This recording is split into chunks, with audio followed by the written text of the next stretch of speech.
AITA for letting my chronically late wife miss an event she was looking forward to by not rushing her because I wanted her to face consequences. My wife, 32F, and I, 31M, have been together for 5 years.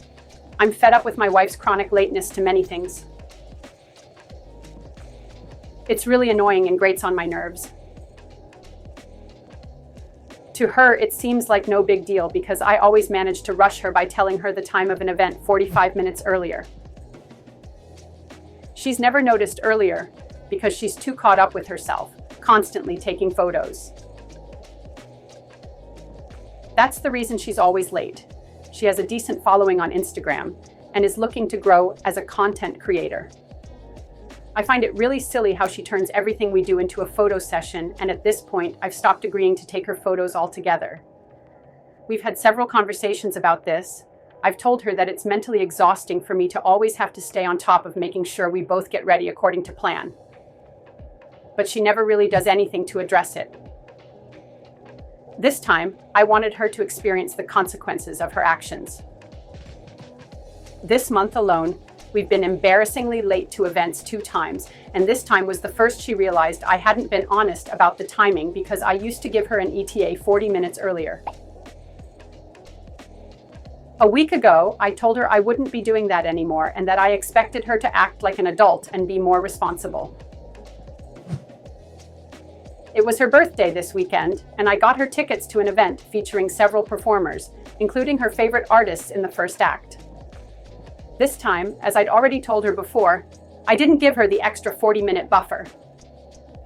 I expected her to remember our conversation and store that information in her head to plan accordingly. Instead, she did her whole influencer routine, decorating our room, setting up studio lights, dressing up, and taking photos. The whole time, I knew she was missing out on her favorite artist because she didn't take me seriously. It was so ironic that I didn't even feel like reminding her.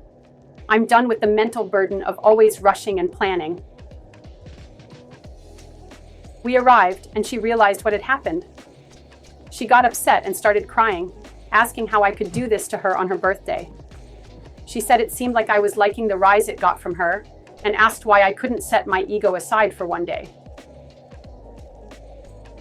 I told her this was on her. I'd already made it clear I wasn't going to rush anymore, and she should have listened the first time and expected me to follow through, unlike her. She said the whole point of the event was to see the performances of those artists who we'd just missed. She was incredibly upset and kept crying off and on during the event. The ride home was awkward. I was in the downstairs restroom when she texted me, saying I wasn't welcome in the bedroom that night. I ignored her message and went in while she was changing. She looked like she wanted to kill me, and I simply told her that her saying I'm not welcome was irrelevant because it's my room too. If she's uncomfortable, she could take the couch. She ended up leaving to visit her mom, and I'm considering whether I was an asshole